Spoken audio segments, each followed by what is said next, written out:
Así que voy a referirme concretamente a un aspecto muy puntual de la usucapión. Primero, precisar qué es la usucapión, ¿no? La usucapión es el nombre que se le da en la teoría, fundamentalmente, a lo que se conoce como la prescripción adquisitiva de dominio.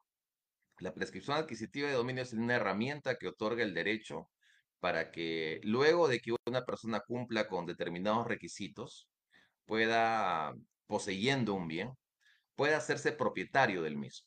¿De acuerdo? En buena cuenta, la usucapión es eso. Es la facultad que te otorga un sistema jurídico para que por el mero paso del tiempo, teniendo una posesión sobre determinado bien, tú puedas hacerte propietario de ese bien. ¿De acuerdo? Un fuerte abrazo, Rafael. Entonces, esa es la definición. ¿Puedo ser propietario si solamente poseo muchos años, por ejemplo? ¿Puedo ser propietario? ¿Puedo convertirme en propietario de ese bien? La respuesta es que sí, a través de la usucapión. ¿De acuerdo? Pero el Código Civil, amigos, así como los códigos en el mundo, lo que hacen es establecer unos requisitos para que uno pueda adquirir esa propiedad, para que a uno se le pueda declarar propietario. ¿De acuerdo? En la doctrina se conoce esto como la posesión calificada. Es decir, no es cualquier tipo de posesión. No es que solamente yo tengo que poseer un bien sin más y ya por el mero transcurso del tiempo yo voy a ser propietario. No, sino que la doctrina ha desarrollado que esta posesión tiene que ser o debe tener unas características muy concretas. Y esas características te la exige todos los ordenamientos jurídicos que regulan esta materia.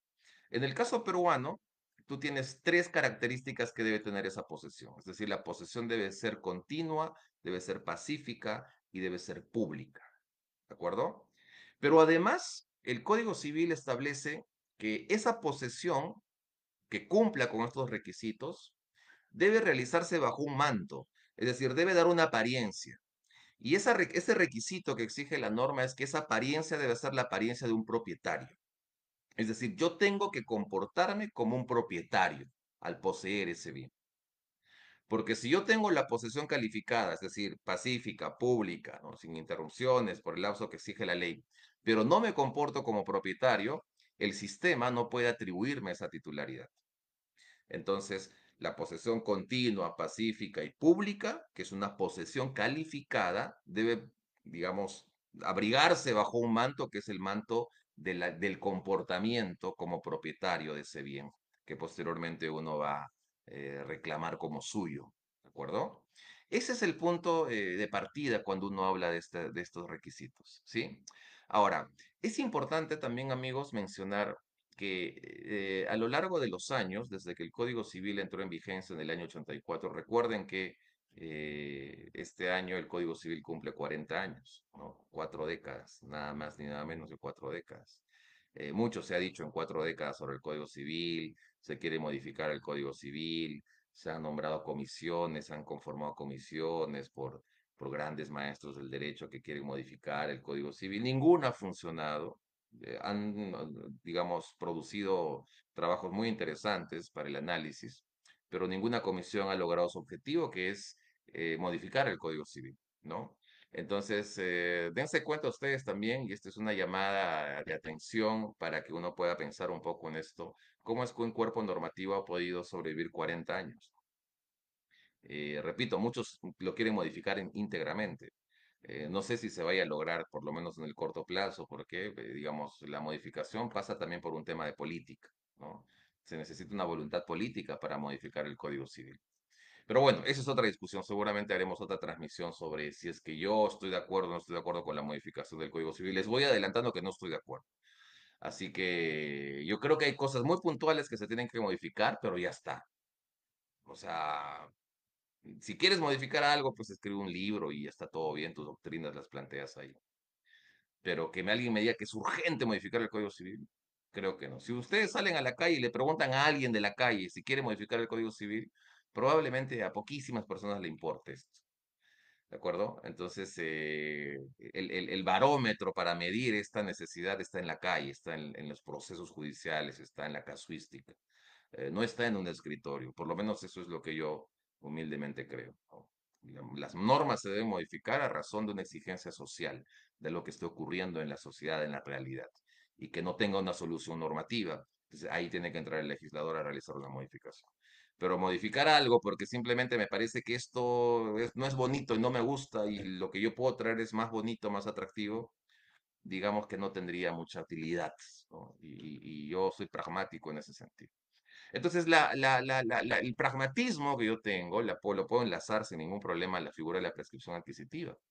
Recuerden ustedes que hay muchísimas situaciones en las que una persona quiere hacerse de la titularidad del bien, pero por distintas razones no tiene los documentos, no tiene el mecanismo idóneo para poder hacerse de esa titularidad, que es usualmente la celebración de un contrato de compra-venta, el tracto sucesivo, la inscripción de ese título en el registro, etcétera, ¿no? Porque hay muchas situaciones en donde solamente los hechos determinan la única prueba de que uno es propietario de algo. ¿No? Y en un país como en el Perú, en el que el catastro no es el que se quiere, en donde la informalidad en la titularidad del derecho de propiedad es mínima y en donde tenemos tantos problemas, no solamente a nivel registral, sino a nivel de toda la informalidad, las mafias, las usurpaciones, no solamente las posesiones ilegales, sino contrarias a norma incluso, es el pan de cada día. De tal manera que la usucapión es un mecanismo que permite, de alguna manera, franquear esto, sincerar estas titularidades y lograr una formalidad. Entonces, en esta transmisión, amigos, repito, para quienes están conectando recién, yo voy a enfocarme solamente en un aspecto muy puntual de uno de los requisitos o una de las características de la posesión, ¿de acuerdo? Yo me voy a enfocar concretamente en cómo es que se configura una posesión pacífica, ¿de acuerdo? ¿Cómo se configura una posesión pacífica? Repito los requisitos que mencionaba hace un momento para quienes están conectando recién y me están escribiendo sobre esto. La usucapión es una figura que permite que una persona sea declarada propietario de un bien, ¿de acuerdo? Y el sentido de esta usucapión reside en la existencia de una posesión que tenga el sujeto respecto de este bien. Pero la doctrina, repito, debe y exige una posesión calificada. Esa posesión tiene que ser continua, pacífica, pública y con ánimo de propietario, ¿de acuerdo? Como ánimo de propietario quiere decir que yo me comporte como una persona que efectivamente es la dueña de ese bien. Por ejemplo, ¿cuándo no tendré ánimo de propietario? Cuando preexiste un contrato de arrendamiento, yo me comporto como un arrendador. Cuando yo no tengo la libertad, por ejemplo, de hacer las modificaciones que quiera sobre mi propiedad. Cuando yo no actúe utilizando o ejerciendo los atributos de la propiedad. ¿De acuerdo?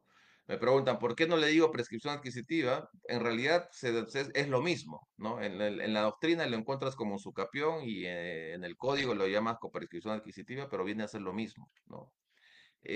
¿Por qué no lo llamo usualmente prescripción adquisitiva, sino usucapión?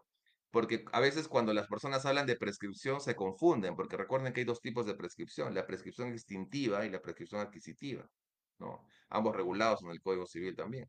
De tal manera que para evitar esa confusión con quien me esté escuchando, yo llamo usucapión, pero es lo mismo, prescripción adquisitiva de dominio, su nombre o su denominación corta, que se escribe, que se conoce en la doctrina es usucapión, ¿de acuerdo? Solamente para esa, este, digamos, precisión. ¿Sí? Bien, sigo. Entonces, amigos, decía, en esta transmisión, en 10 minutos, voy a enfocarme únicamente en una de estas características de la posesión.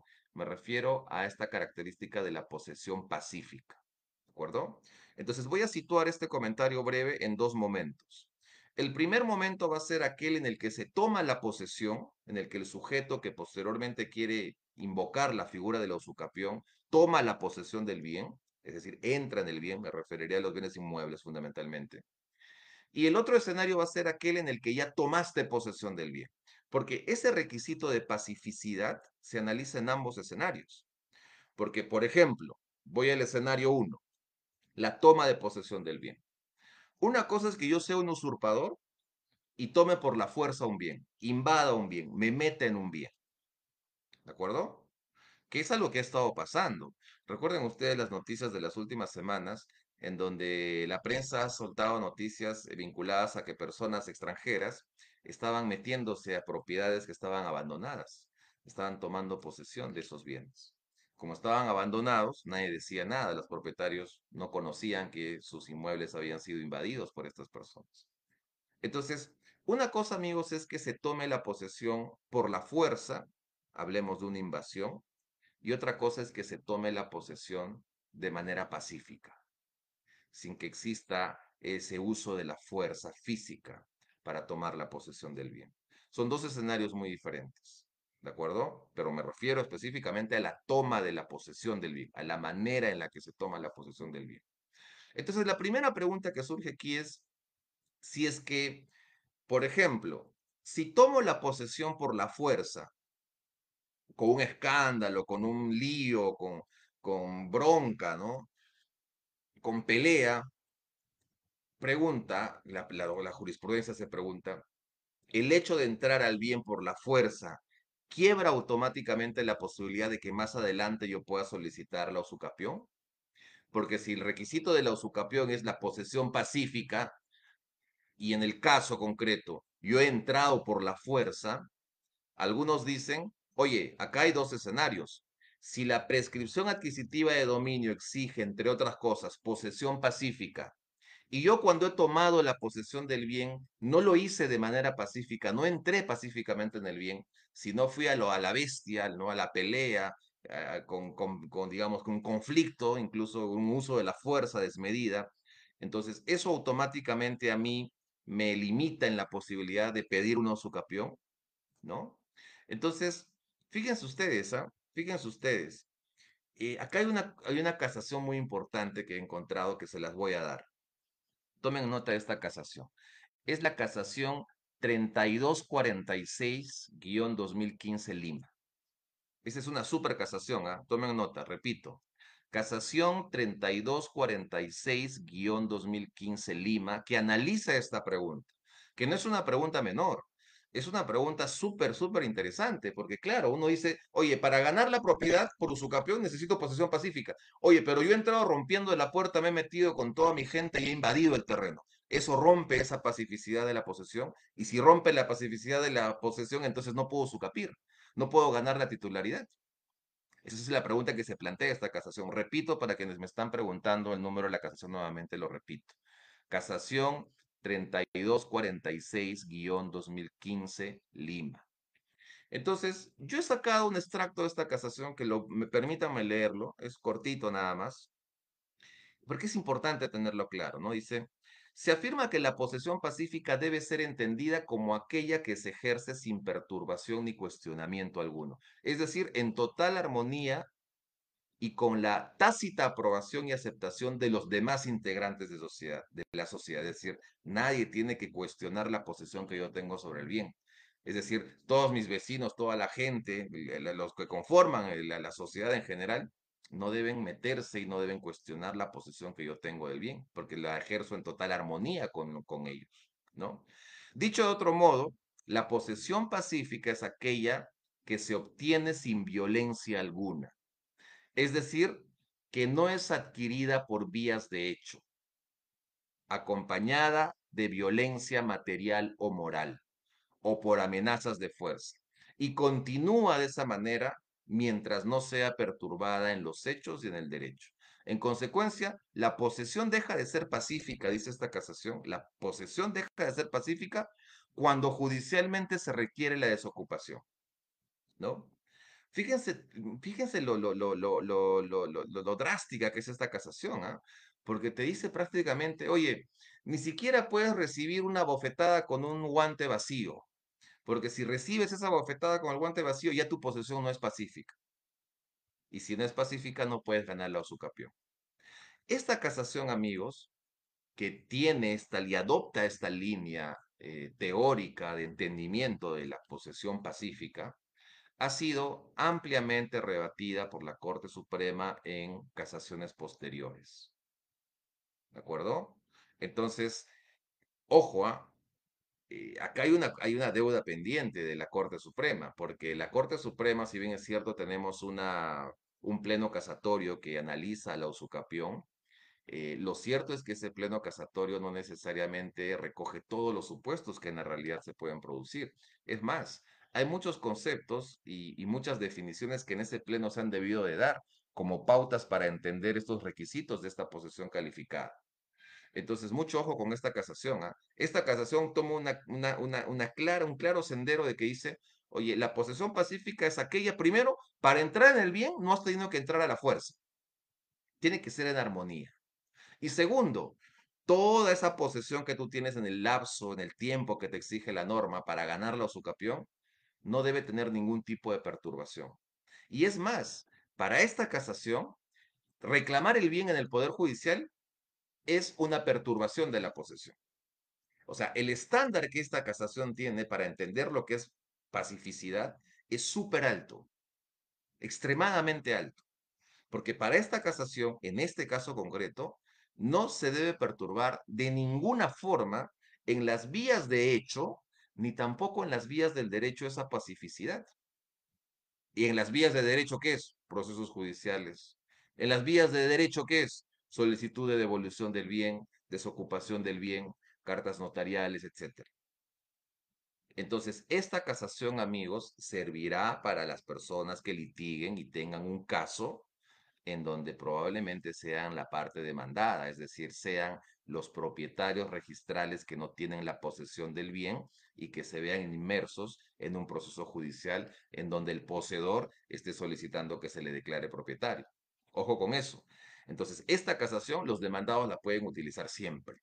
Y de hecho se utiliza siempre. En el ejercicio profesional, por ejemplo, yo utilizo esta casación cuando defiendo a la parte demandada, porque la configuración de este caso concreto, en algún caso que yo he asumido en defensa, es muy similar. Entonces, siempre uno tiene que jugar también con la jurisprudencia que se emite en Corte Suprema para darle mucho mayor argumento, mucho mayor peso, mucho mayor fuerza a las ideas que uno va a desarrollar en el litigio. Entonces, ojo, esta primera tesis que dice, entras sin problemas y en armonía al bien y te mantienes en armonía durante todo ese lapso, importa que tú cumplas con el requisito de la pacificidad. Pero hay otra casación, ¿no? Esto es lo bacán del derecho, amigos, que no hay blanco y negro. Acá hay, en muchas situaciones, esa respuesta que parece cliché, pero que no es cliché. Cuando te hacen una pregunta, tú dices, depende, ya. En verdad, es bastante común que tú puedas decir depende. Es como cuando alguien me quiere preguntar un caso a la volada y yo lo digo depende. Depende porque no tengo los documentos a la vista. Depende porque yo no conozco los detalles del caso. Depende porque yo no sé la prueba que se ha actuado en el proceso. Depende porque yo no sé si esta persona que me está preguntando algo está queriendo direccionar su pregunta para sacarme una respuesta que le pueda dar algún tipo de utilidad. No lo sé. Por eso depende. ¿Cuándo lo voy a saber? Cuando estudie el expediente. Punto. Cuando yo sepa qué es lo que se tiene en ese expediente, qué medios probatorios sobran, cuál es el sentido de la contraparte, sus argumentos, qué mecanismos o qué herramientas se está utilizando, recién ahí yo voy a poder decir, oye, A o B.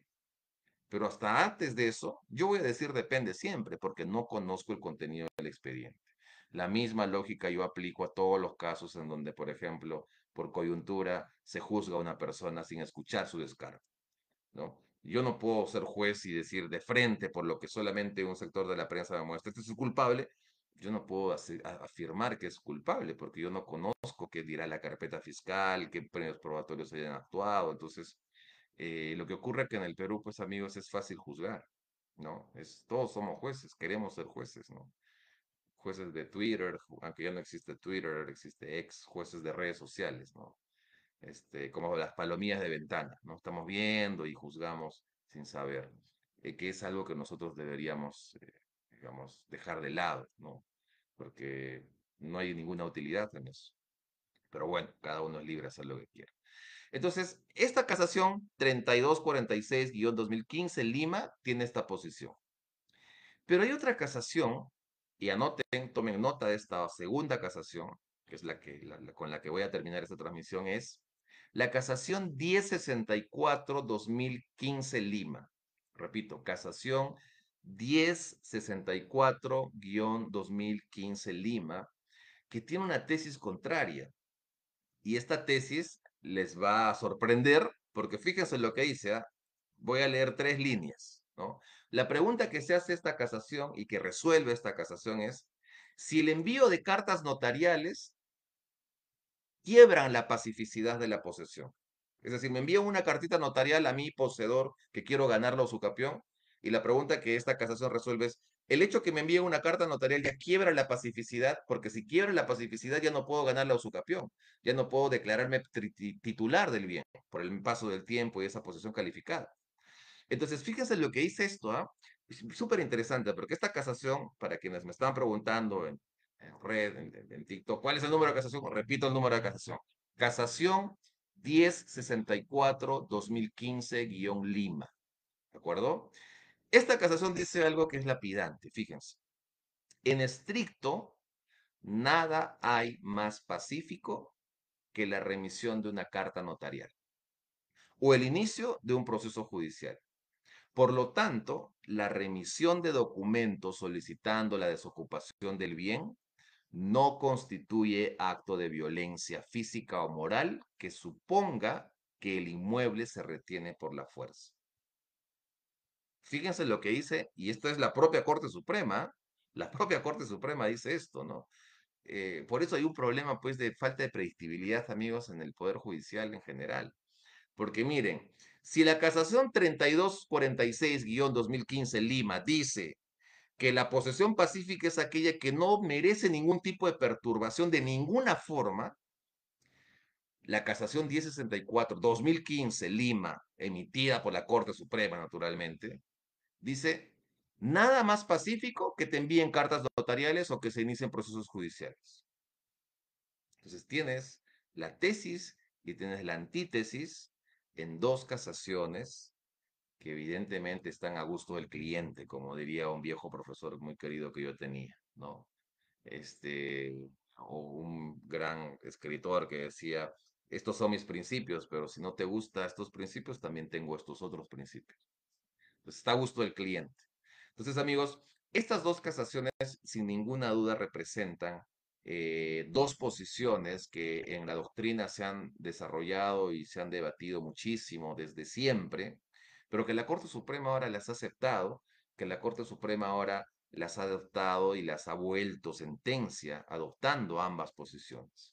Repito, aquí existe una tarea pendiente de la Corte Suprema por establecer cuál es, cuál es el sentido de ese concepto de posesión pacífica. ¿De acuerdo? Acá tenemos este problema que la Corte Suprema aún no ha respondido. Entonces hay que tener mucho cuidado con esto, porque como estas dos casaciones que acabo de mencionar, hay muchas más, muchísimas más casaciones. Y lo bonito del derecho es eso, que uno puede estudiar, uno puede aprender siempre, puede entender cuál es el razonamiento que tienen nuestros jueces.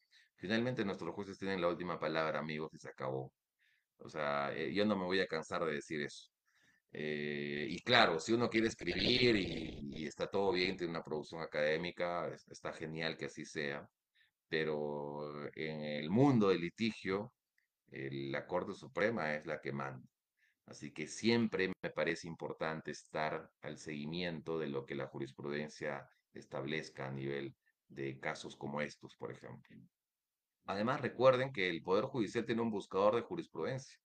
Tú entras a la página web del Poder Judicial, dices jurisprudencia sistematizada, pones casación, prescripción adquisitiva de dominio, te salen, si no les miento, decenas de sentencias, decenas de pronunciamientos de la Corte Suprema. Así que no hay excusa para decir no tengo la información a la mano, sí la tenemos. Y si no, también entras al peruano y en el diario El Peruano hay folletines especiales, ¿no? Los fascículos especiales donde se publica las sentencias que emite la Corte Suprema, que es además mucho más reciente, porque cada cierto lapso, cada cierto número de semanas, se van soltando estos cuadernillos. Así que mucho ojo, amigos, con ese entendimiento. Resumen, ¿qué debe entenderse por posesión pacífica para que se configure una usucapión, es decir, una prescripción adquisitiva de dominio? La Corte Suprema tiene muchas jurisprudencias, muchas casaciones. Algunas de ellas dicen que la pacificidad es que no me digan nada, que yo entre en el bien de forma pacífica y que yo me mantenga en la posesión del bien sin que nadie me diga nada, con absoluta armonía. Ni siquiera que me envíen una carta notarial y mucho menos que me demanden en un proceso judicial. Tesis A. Tesis B dice la misma Corte Suprema, nada más digamos, pacífico que te envíen una carta notarial. Así que si es que yo poseo el bien y me envían cartas notariales, me demandan, me invitan a conciliar, quieren iniciar procesos judiciales y se me notifica todas esas actuaciones, eso no rompe pacificidad. Esa es la otra tesis que también se ha visto desarrollada en esta casación, que es la casación 1064-2015 Lima. ¿Sí? Bien, amigo.